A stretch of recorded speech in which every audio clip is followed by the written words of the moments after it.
섬겨주고 계십니다. 광고를 드립니다. 자, 오늘 소식은 여기까지입니다. 지금은 하나님의 말씀을 듣는 시간입니다. 오늘 함께 나눌 하나님 말씀은요, 구약성경 여호수아 6장입니다. 6장 15절로부터 27절까지 말씀입니다. 지난번에 14절까지 했었는데요, 15절부터 27절까지 말씀을 한 절씩 교독하신 후에 마지막 절을 같이 합독하도록 하겠습니다. 제가 먼저 15절을 읽습니다. 일곱째 날 새벽에 그들이 일찍이 일어나서 전과 같은 방식으로 그 성을 7번 도니 그 성을 7번 돌기는 그날뿐이었더라. 7번째에 제사장들이 나팔을 불 때에 여호와 백성에게 이르되 외치라 여호와께서 너희에게 이 성을 주셨느니라. 이 성과 그 가운데 있는 모든 것은 여호와께 온전히 바치되 기생 라합과 그 집에 동거하는 자는 모두 살려주라. 이는 우리가 보낸 사자들을 그가 숨겨 주었음이니라. 너희는 온전히 바치고 그 바친 것 중에서 어떤 것이든지 취하여 너희가 이스라엘 진영으로 바치는 것이 되게 하여 고통을 당하게 되지 아니하도록 오직 너희는 그 바친 물건에 손대지 말라. 은금과 동철 기구들은 다 여호와께 구별된 것이니 그것을 여호와의 곳간에 드릴지니라 하니라. 이에 백성은 외치고 제사장들은 나팔을 불매 백성이 나팔 소리를 들을 때에 크게 소리질러 외치니 성벽이 무너져 내린지라. 백성이 각기 앞으로 나아가 그 성에 들어가서 그 성을 점령하고 그 성 안에 있는 모든 것을 온전히 바치되 남녀노소와 소와 양과 나귀를 칼날로 멸하니라.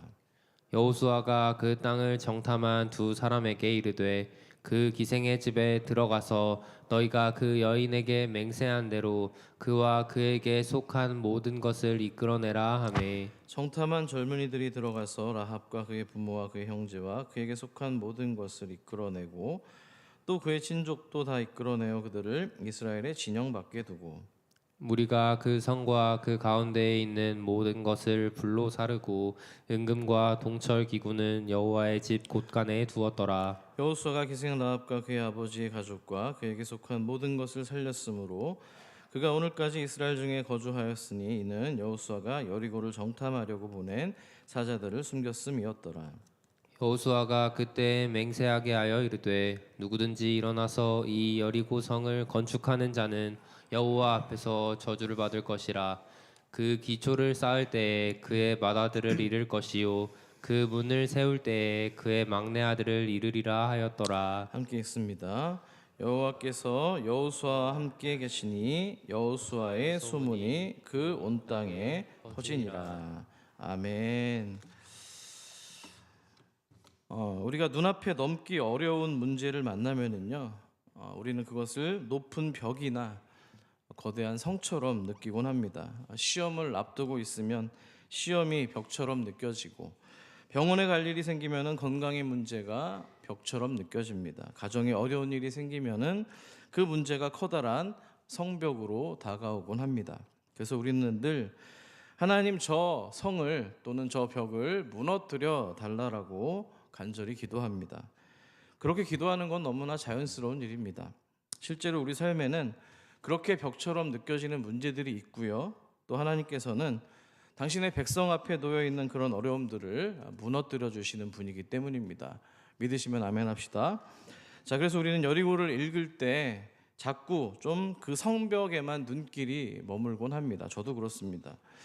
7째 날 백성들의 외침과 함께 성벽이 와르르 무너져 내리는 장면이 너무 인상적이기 때문입니다. 그래서 여리고 이야기를 내 인생의 벽도 무너질 것이다, 이런 메시지로만 듣고 지나칠 때가 많습니다. 물론 하나님은 실제로 여리고를 무너뜨리셨고요, 오늘도 우리의 막힌 길을 열어주시는 분이십니다. 하지만 오늘 본문은 성이 무너졌다라는 사실에만 머무르지 않습니다.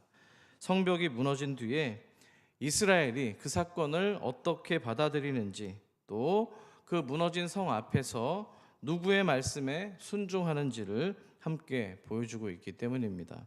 다시 말해서 여리고성 이야기의 핵심은요, 그 벽을 무너뜨리신 분이 누구인가, 그리고 또 그 앞에 선 백성이 하나님께 어떤 태도를 보이고 있는가, 그게 더 중요하다는 사실입니다. 왜 그렇습니까? 하나님은요, 그 여리고성 사건 너머로 그 뒤에 드러나는 우리들의 마음까지 들여다보시기 때문입니다. 바로 그 지점에서 오늘 여리고의 이야기는 우리와도 깊이 연결이 됩니다. 많은 사람들이 기도 응답을 받으면 다 끝이라고 생각합니다. 문제가 해결되면 끝이라고 생각합니다. 길이 열리면 끝이라고 생각합니다. 그런데 성경은 늘 그 다음을 이야기합니다. 자, 이스라엘 백성들이 홍해를 건넌 뒤에 어떻게 했는지를 주목하시고, 만나를 받은 뒤에 또 어떤 모습을 보였는지 바라보시고, 다윗이 왕이 된 뒤에 어떻게 변했는지를 체크하시고, 여리고가 무너진 뒤에 이스라엘이 어떤 모습으로 반응하는지를 포커스를 두고 있습니다. 자, 왜 그렇습니까? 하나님은 그 사건 자체보다 그 사건 이후에 드러나는 사람의 중심을 보시기 때문입니다. 자, 홍해를 건넌 뒤를 생각해 보시기 바랍니다. 백성들이 여호와를 찬송하며 기뻐합니다. 그런데 그 기쁨이 오래가지 못하죠. 왜 그렇습니까? 광야에서 마라의 쓴물을 만나자 그들은 곧 원망하기 시작합니다. 홍해를 건너고 많은 이적을 경험했지만 아직 하나님을 신뢰하는 믿음은 자라지 못한 겁니다. 만나를 받은 뒤에도 마찬가지죠.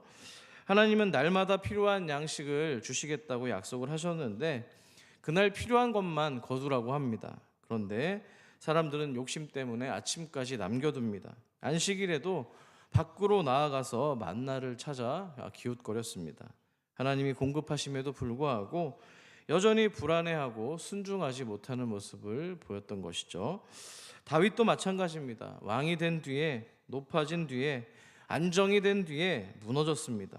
전쟁에 출전해야 됨에도 불구하고 예루살렘에 머물렀고 결국엔 우리가 아는 바와 같이 그 방심한 틈을 타고 밧세바를 범하고 우리아를 살해하는 범죄를 저지르고 맙니다. 높아진 자리에서 그의 경건이 무너진 것이죠. 그리고 오늘 여리고도 마찬가지입니다. 성이 무너졌습니다. 그런데 오늘 성경은 그것만 강조하지 않습니다. 하나님께서 그 무너진 성에서 백성에게 무엇을 명령하셨는지, 그리고 그 말씀을 어떻게 받아들이고 순종하는지를 더 무겁게 받아들이고 있기 때문입니다. 자, 그 마음과 태도에 더 주목하고 있다는 것인데요. 자, 그렇다면 이제 본문으로 들어가 보도록 하겠습니다. 마지막 7째 날 이스라엘 백성은 여리고성을 7번 돌았습니다. 그리고 7번째에 제사장들이 나팔을 불자 여호수아는 백성들에게 외치라고 명령합니다. 그런데 여기서 중요한 건 그 외치라는 명령과 함께 던진 여호수아의 한마디가 중요했기 때문입니다. 16절 말씀을 여러분 한번 읽어주시기 바랍니다. 시작. 7번째 제사장들이 나팔을 불 때에 여호수아가 백성에게 이르되 외치라 여호와께서 너희에게 이 성을 주셨느니라. 아멘. 이 말이 참 중요합니다. 성이 아직 무너지기도 전에 이미 여호수아는 뭐라고 되어 있습니까? 성을 여호와께서 주셨다고 말합니다. 너희가 빼앗을 것이다, 잘 해낼 것이다 이렇게 얘기하지 않고 주셨다라고 이미 이루어진 것으로 완료로 이야기를 합니다. 이게 무슨 말이에요? 여리고는 칼과 창으로 승리하는 성이 아니라 하나님이 먼저 주신 성이라는 의미입니다. 아멘이십니까? 즉 이 싸움은 하나님이 친히 싸우시는 전쟁, 여호와의 전쟁이라고 우리는 말을 합니다. 한번 따라해 볼까요? 여호와의 전쟁. 자, 이 말은 매우 중요합니다. 사람이 자기 분노나 욕망으로 밀어붙이는 싸움이 아니라는 거예요. 하나님이 친히 개입하셔서 하나님의 뜻과 통치를 드러내는 사건이라는 겁니다. 하나님이 친히 싸우시는 전쟁이라면 이 싸움에서 가장 먼저 드러나는 것은 인간적인 어떤 힘이 아니라 능력이 아니라 하나님의 거룩이라는 사실입니다. 오늘 본문에서 가장 중요한 대목인데요. 그러므로 여리고는 이스라엘이 얼마나 강한가를 보여주는 이야기가 아니라 하나님이 얼마나 거룩하신가를 보여주는 이야기입니다. 이것을 믿으십니까? 그런데 하나님의 거룩은 말로만 설명되는 것은 아닙니다. 이제 여리고를 어떻게 다뤄야 되는지에 대해서 하나님이 명령하신 것 속에서 구체적으로 드러나기 시작합니다. 17절 말씀 전반절 같이 읽어볼게요. 시작. 이 성과 그 가운데에 있는 모든 것은 여호와께 온전히 바치되. 아멘. 자, 여기서 온전히 바치다라고 기록이 되어 있습니다. 자, 이것을 성경 원문 히브리 단어를 보시면 제가 좀 많이 한번 말씀드렸던 단어인데 한번 따라해 볼게요. 헤렘. 다시 한번요. 헤렘. 성경에 나오는 몇 가지 히브리어 단어 중에서 어쩌면 가장 중요한 단어 중에 하나이기도 합니다. 자, 이 단어에는 이런 뜻이 있습니다. 진멸하다, 멸절시키다, 완전히 멸망시키다, 또 하나님께 대해서는 봉헌하다, 또 바치다, 따로 구별해서 떼어드리다, 하나님께 속한 것으로 드리다 라는 의미가 담겨 있습니다. 단순히 없애버려라 라는 뜻도 있지만 하나님께 완전히 넘겨져서 더 이상 인간이 자기의 뜻대로 마음대로 할 수 없는 상태를 가리키는 단어입니다. 7장에도 이 헤렘에 대한 이야기가 나와서 제가 좀 오늘 나와 있는 본문의 이야기를 그냥 한 토막 정도만 이야기를 할 겁니다. 자, 다시 말해서 이 여리고는 이스라엘이 전리품처럼 마음대로 차지할 수 있는 도시가 아니라는 겁니다. 이 성이 하나님께 드려진 바 헤렘 되었기 때문이죠. 그래서 이스라엘은 이 성의 주인이 아니라 하나님께 순종하는 백성으로만 그 앞에 서야만 했던 것이죠. 사실 여호수아 6장을 여러분들이 자세히 보시면은 성경을 좀 꼼꼼히 읽어보시는 분들은 좀 이런 질문을 하실 수 있을 것 같아요. 우리 이은하 권사님 이런 질문을 하실 수 있을 것 같은데, 하나님께서 여호수아에게 여리고 성을 무너뜨리는 방법에 대해서만 말씀을 하셨지 진멸하라고 하는 명령은 헤렘, 즉 헤렘 명령은 이 여호수아 6장에 기록되어 있지 않습니다. 나중에 한번 확인을 해보세요. 자, 그러면은 이게 독단적으로 여호수아가 내린 명령이냐? 물론 그것도 아닙니다. 자, 그럼 어떤 부분의 근거를 가지고 있을까요? 자, 여호수아는요, 이 가나안 땅에 들어오기 전에 하나님께서 모세에게 주셨던 명령을 실행하고 있는 겁니다. 자, 그래서 오늘 좀 성경을 좀 많이 찾아볼 겁니다. 확인을 하시고 여러분들이 믿으시라는 거예요. 자, 우리 신명기 20장 16절로 17절인데요. 여러분이 17절을 읽어 주십시오. 16절을 제가 읽습니다. 오직 내 하나님 여호와께서 너에게 기업으로 주시는 이 민족들의 성읍에서는 호흡 있는 자를 하나도 살리지 말지니 곧 헷 족속과 아모리 족속과 가나안 족속과 브리스 족속과 히위 족속과 여부스 족속을 내가 진멸하되 내 하나님 여호와께서 내게 명령하신 대로 하라. 아멘. 여기 분명히 나와 있죠. 호흡이 있는 자를 하나도 살려두지 마라. 그죠? 설교를 듣고 계시죠? 그죠? 진멸하라고 이야기를 합니다. 자, 바로 이런 이유 때문에 여리고는 이스라엘이 마음대로 차지할 수 있는 성이 아니라는 겁니다. 성이 하나님께 속해 있고요. 첫 번째로 드리는 열매예요. 나중에 한 번 더 설명을 드릴게요. 자, 백성은 그 앞에서 순종을 해야만 됐습니다. 근데 문제는 여기서 끝나지 않습니다. 진멸시키라는 이 헤렘 명령이 실제로 집행되는 장면에 이를 때 우리는 비로소 이 명령이 얼마나 무섭고 두려운 것인지를 깨닫기 때문입니다. 이 말씀 되게 불편해할 수 있어요. 이어지는 21절을 같이 읽습니다. 시작. 그 성 안에 있는 모든 것을 온전히 바치되 어떻게 해요? 남녀노소와 소와 양과 나귀를 칼날로 멸하니라. 아멘. 성인들, 남자, 또 군인들만 이게 멸절하라는 게 아니라 누가 포함이 되어 있습니까? 여자와 또 아이들까지도 포함이 되어 있는 거예요. 근데 아까 분명히 뭐라고 되어 있어요? 호흡이 있는 자를 하나도 살려두지 말라고 이야기를 합니다. 자, 이 장면에서 우리들의 마음이 불편해지는 것은 자연스럽습니다. 그렇다면 우리가 이 장면을 어떻게 이해해야 할까요? 자, 먼저 분명히 해야 될 것이 있습니다. 이것은요, 이스라엘이 뭔가 그 이방 민족들에게 그들의 분노를 쏟아내는 장면이 아닙니다. 기분이 나빴기 때문에 칼을 휘두르는 것도 아니고요, 탐욕 때문에 정복 전쟁을 벌이는 것도 아닙니다. 이 전쟁이 누구의 전쟁이라고 아까 말씀드렸죠? 누구의 전쟁이라고요? 여호와의 전쟁입니다. 자, 하나님이 친히 개입하셔서 오래 참으신 끝에 죄와 우상 숭배를 심판하는 자리였기 때문입니다. 자, 성경은 이 가나안 정복을 말할 때 이스라엘 백성들 너희들이 다른 민족보다 뭔가 좀 더 우월하고 의롭기 때문에 그 땅을 내가 선물로 주는 게 아니라고 이야기를 합니다. 오히려 그 반대인데요. 이 말씀도 되게 중요합니다. 신명기 9장 4절 5절입니다. 제가 4절 읽고 여러분 5절 읽어 주십시오. 너희 하나님 여호와께서 그들을 너의 앞에서 쫓아내신 후에 너가 심중에 이르기를 내 공의로움으로 말미암아 여호와께서 나를 이 땅으로 인도하여 들여서 그것을 차지하게 하셨다 하지 말라. 이 민족들이 악함으로 말미암아 여호와께서 그들을 너의 앞에서 쫓아내심이니라. 여호와께서 이같이 하심은 내 조상 아브라함과 이삭과 야곱에게 하신 맹세를 이루려 하심이니라.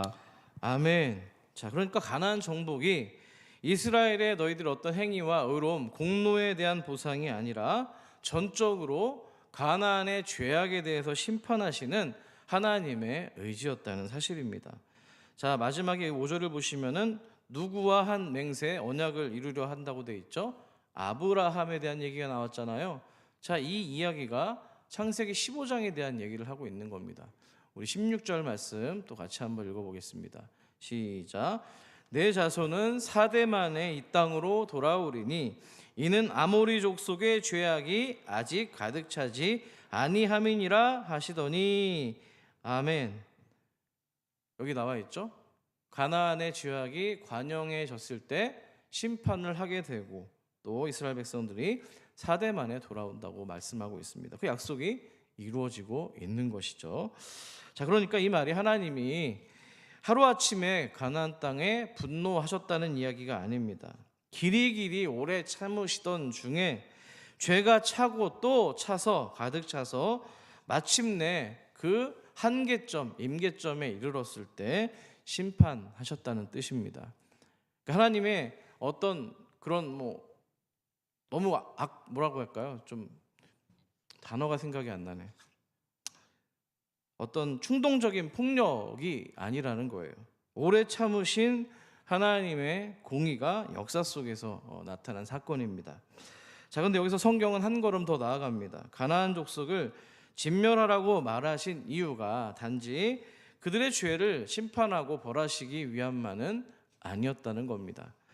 자, 하나님이 백성이 그들의 죄를 가나안 땅의 죄와 풍습을 배우지 않도록 막으시기 위함도 있었다는 거예요. 자, 이 점에 대해서 신명기 20장은 분명히 선포하고 있습니다.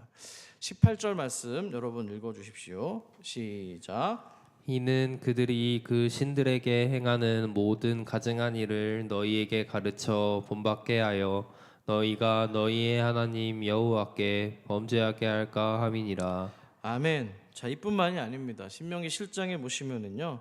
하나님께서 가나안 사람들과 뭐 하지 말라고 해요? 언약도 맺지 말고 뭐도 하지 말라? 혼인하지 말라고도 이야기를 합니다. 너무나 당연하게 유추해 볼 수 있는 장면인데 7장 4절을 보시죠. 그가 너의 아들을 유혹하여 그가 여호와를 어떻게 한다고요? 떠나고 어떻게 한다고요? 다른 신들을 섬기게 함으로 여호와께서 너희에게 진노하사 갑자기 너희를 어떻게 한다고요? 멸하실 것임이니라. 아멘. 많이 배웠습니다. 가나안이 어떤 문화를 가지고 있습니까? 여러 우상들의 또 집합된 장소잖아요. 우상 숭배와 가증한 풍습이 자리 잡고 있던 그런 공간입니다. 그래서 하나님께서는 그들을 심판하실 뿐만 아니라 당신의 택한 언약 백성들이 물들지 않도록 그 악을 발본 세권에서 뿌리채 뽑고 있는 것입니다. 자, 그러니까 여기서 우리는 하나님의 이 헤렘 진멸하라고 하는 명령 안에는 두 가지 메시지가 담겨 있는 것을 확인해 볼 수가 있습니다. 하나는 죄에 대한 뭐라고 했죠? 심판입니다. 가나안의 죄악이 가득 찼기 때문이죠. 다른 하나는 누구를 보호하기 위함이다? 언약 백성인 이스라엘 백성들을 보호하기 위함입니다. 또 이스라엘이 그들의 문화와 가증한 것들을 따르지 않도록 하기 위함입니다. 자, 그래서 하나님의 진멸 명령인 이 헤렘은 단순한 무서운 어떤 파괴 명령이 아니라 하나님의 거룩한 심판인 동시에 언약 백성을 지키시려고 하는 하나님의 거룩한 사랑의 울타리였다는 사실입니다. 이것을 믿으십니까? 자, 구약 성경 레위기 18장을 보시면은요, 여러분 궁금해하실 것 같아서 가나안 땅의 죄가 얼마나 깊었는지에 대해서 아주 정말 눈살이 찌푸려지는 죄악들이 담겨 있습니다. 뭐 간단하게 설명드리면 이겁니다. 가족의 질서를 무너뜨리는 음행이나 간음, 자녀를 우상에게 바치는 몰렉을 숭배를 했고요. 창조 질서를 거스리는 성적인 타락과 짐승과의 성적인 관계, 수간이라고 하죠. 또 사람의 시체와도 관계를 맺는 시간도 등장합니다. 자, 그러니까 하나님이 가나안을 심판하신 것은 단순한 민족 전쟁이 아니라 죄를 향한 거룩한 심판이었다는 사실입니다. 자, 그런데 하나님께서 가나안의 그 풍습을 길게 말씀하신 다음에 이런 말씀을 하는 거예요. 아까 앞에서 가나안 땅에 또 그들의 죄 때문에 가나안이 심판받는 것을 지금 여리고성으로 지금 필두로 시작을 했는데 24절을 보시면 하나님의 백성도 예외가 아니라는 겁니다. 24절 25절을 같이 읽습니다. 시작. 너희는 이 모든 일로 스스로 더럽히지 말라.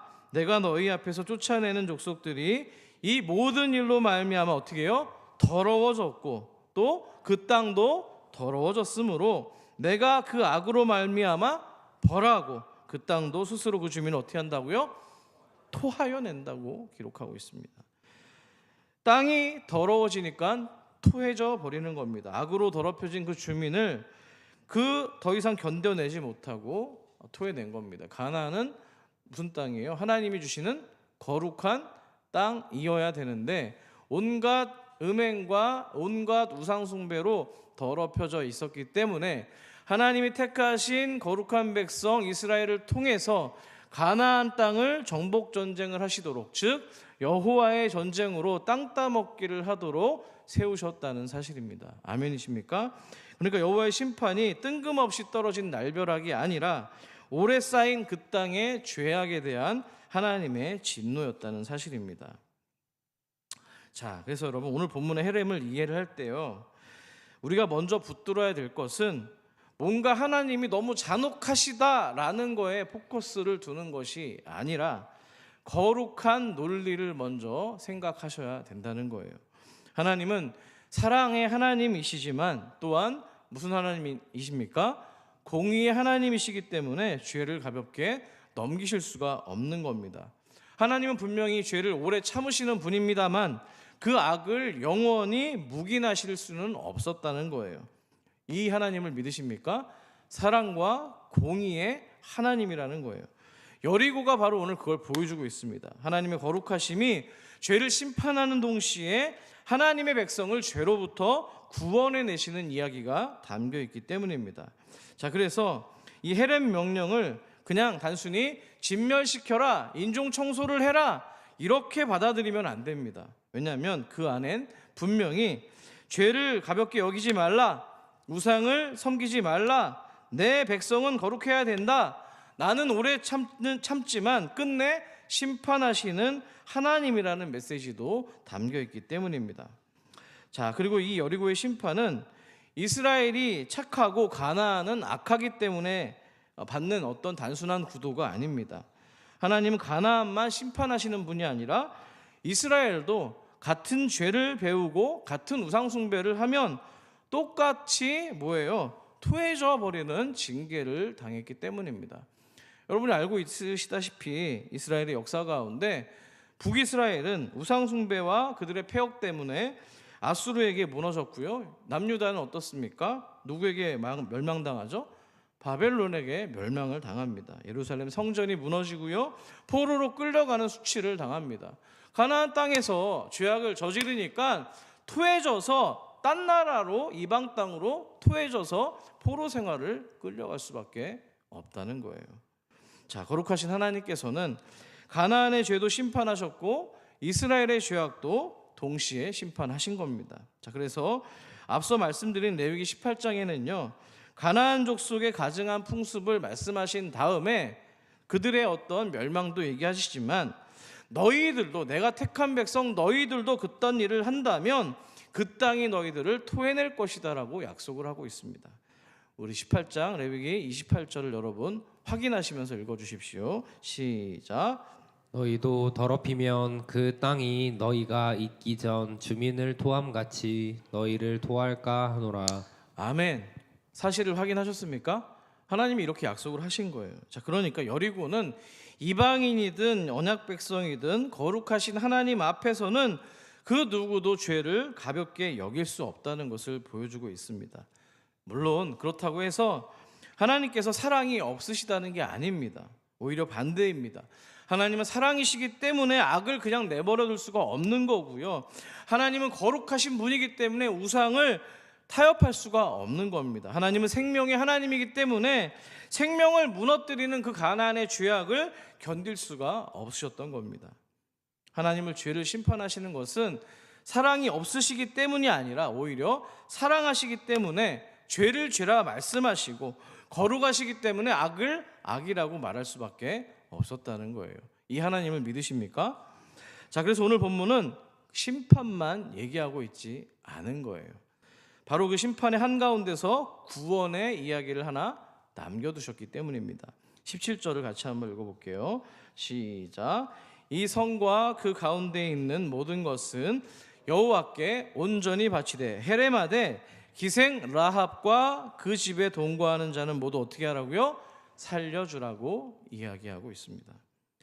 자, 이게 놀랍습니다. 성 전체가 헤렘, 즉 진멸 대상인데 오직 한 가정만 무너지지 않았습니다. 모든 것이 심판 가운데 있는데 한 집만 유독 하나님의 자비와 은혜를 입었다는 거예요. 왜 그렇습니까? 우리가 앞서서 여호수아 2장에서 살펴봤잖아요. 라합이 완전한 사람이어서가 아닙니다.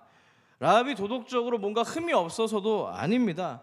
뭔가 외모가 아리따워서도 아니고요. 라합은 여리고 사람인데다가 또 그의 직업은 몸을 파는 여인, 즉 소외 계층이었다는 겁니다. 자, 그런데 라합이 살아남습니다.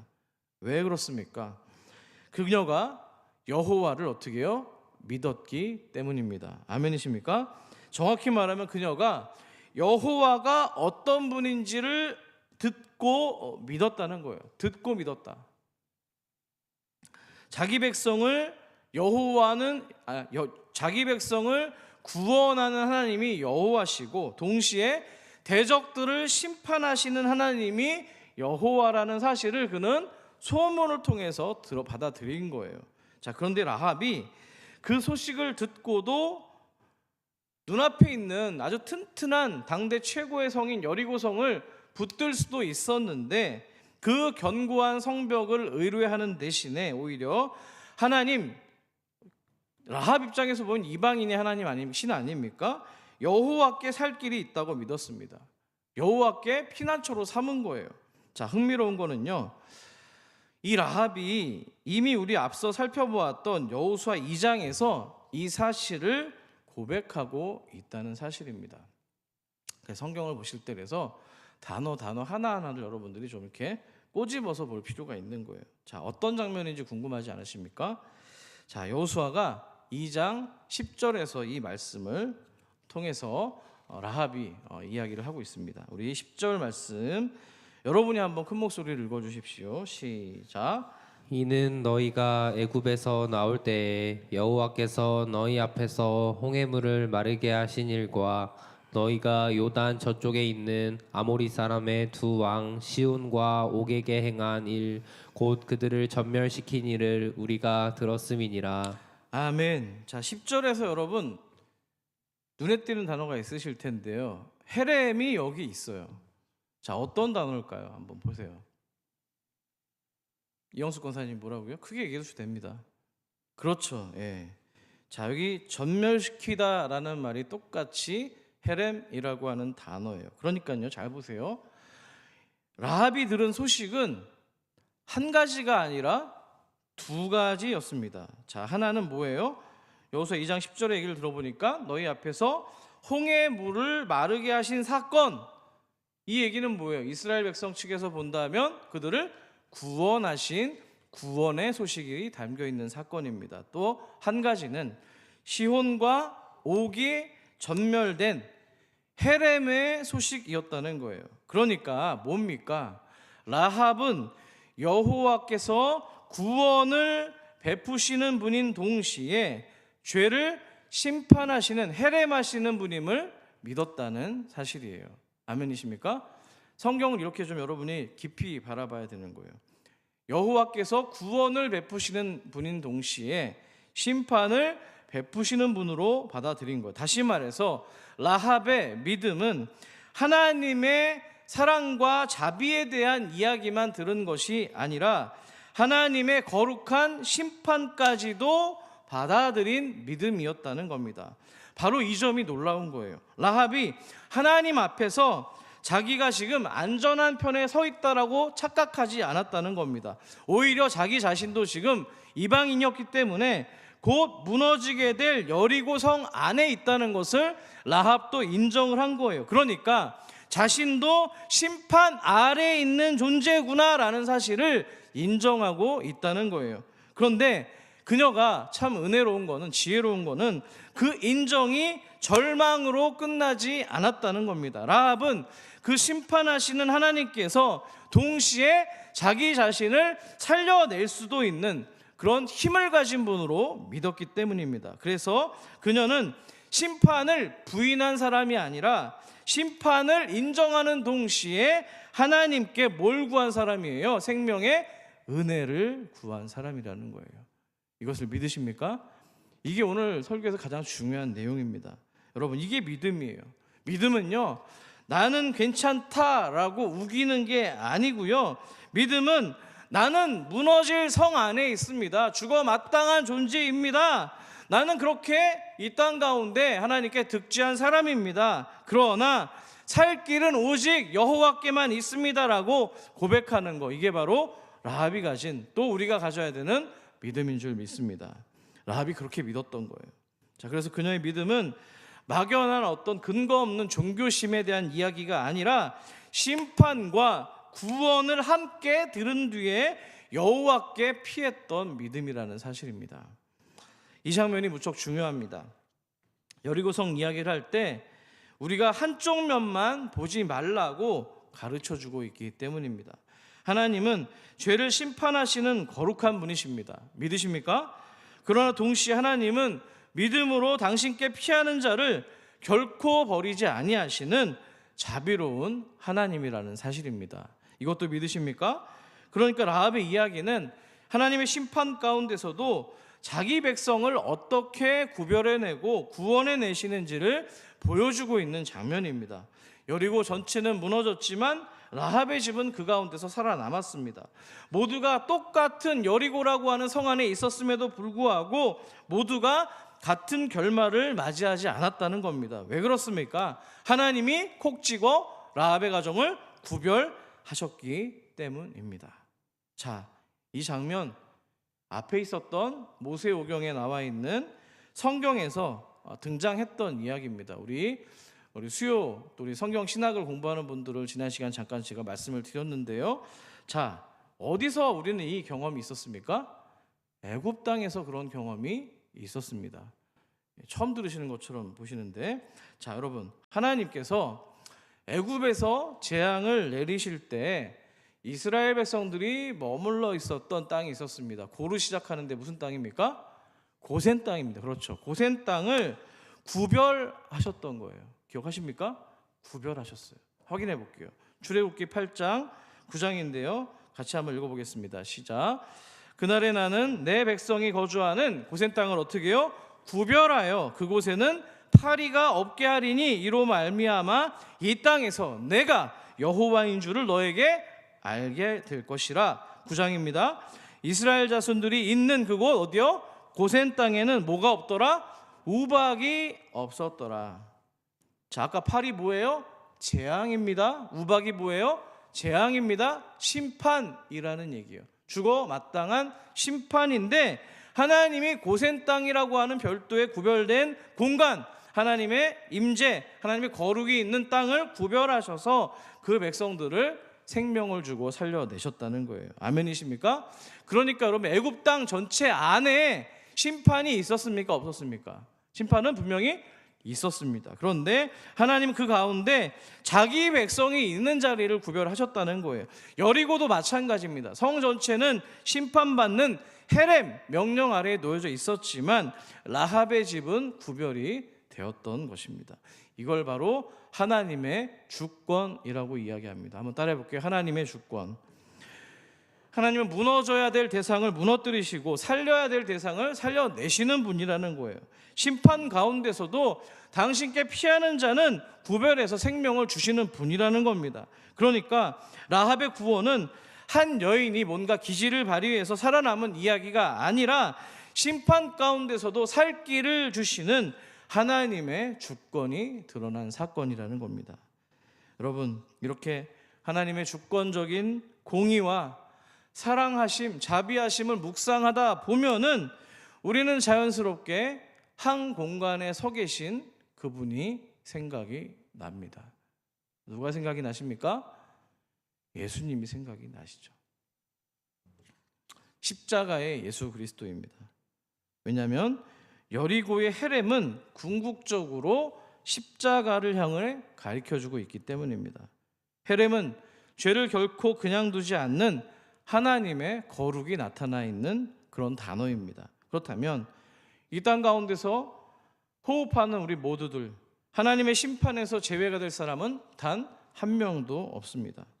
가나안만이 아니라 우리도 죄인이고 우리 역시 하나님의 거룩 앞에서는 살 수 없는 존재들이기 때문입니다. 그래서 하나님의 복음이 소중한 생명이라는 겁니다. 왜 그렇습니까? 우리가 마땅히 진멸받아야 될, 헤렘받아야 될 저주와 심판을 예수 그리스도께서 십자가에서 온전히 다 끌어안고 가셨기 때문입니다. 하나님께서 그 죄의 값을 우리가 아니라 당신의 독생하신 아들에게 물으셨기 때문입니다. 갈라디아 3장 13절을 같이 읽습니다. 시작. 그리스도께서 우리를 위하여 저주를 받은 바 되사 율법의 저주에서 우리를 속량하셨으니 기록된 바 나무에 달린 자마다 저주 아래에 있는 자라 하였음이라. 아멘. 나무에 달린 자마다 저주 아래에 있는 헤렘받는 대상이 돼야 되는데 주님이 짊어지고 가셨다는 거예요. 내가 받을 심판을 주님이 지셨다는 겁니다. 십자가는 그러니까 하나님의 공의와 하나님의 사랑이 완벽하게 만족되는 것입니다. 아멘입니까? 거룩은 죄를 심판합니다. 사랑은 죄인을 살려냈습니다. 공의는 무너지지가 않았고요. 하나님의 자비도 살아 있었기 때문인 것이죠. 자, 그러니까 라합의 집은 단순히 여리고 성 안의 한 집이 아닙니다. 앞으로 예수 그리스도 안에서 누리게 될 구원을 미리 보기로 보여주고 있는 거예요. 애굽에서는 고센 땅이 그랬고요. 여리고 성에서는 라합의 집이 그랬다는 겁니다. 오늘 우리에게 그 구별된 공간이 어디입니까? 라합의 자리가 어디고 여리고 성의 라합의 자리 또 그 고센 땅이 어디냐는 거예요. 한번 따라해 보겠습니다. 예수 그리스도 안에서. 다시 한번 예수 그리스도 안에서. 예수 그리스도 그 안이 라합의 집이고 고센 땅이라는 사실입니다. 그 안에서 살 수 있다는 거예요. 말씀을 정리합니다. 오늘 여리고성 이야기는요, 단순히 성벽이 무너진 기적 이야기가 아닙니다. 오히려 하나님이 얼마나 거룩한 분이신지 드러내는 이야기였습니다. 거룩하신 분께서 얼마나 주권적으로 당신의 백성을 구별하시고 구원하시는지를 보여주는 장면입니다. 하나님은 죄를 가볍게 여기시지도 않으시지만 동시에 하나님께 피하는 자들을 외면하지도 않으십니다. 이게 바로 하나님의 거룩한 주권입니다. 그러니까 우리의 소망은 여리고의 성벽도 아니고 이제 애굽의 고센 땅도 아니고 라합의 지혜도 아니고 오직 유일한 소망은 십자가의 예수 그리스도인 줄 믿습니다. 아멘이시죠? 여러분, 우리 모두는요, 예수 안에서 살고 예수 안에서 구별되고 예수 안에서 거룩해지는 겁니다.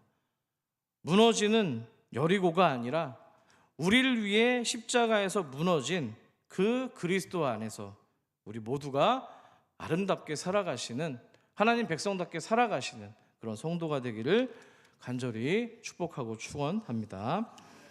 말씀 생각하시면서 우리 찬송가 찬양하실 텐데요. 찬송가 8장입니다. 거룩하신 전능하신 주님을 함께 찬양합니다.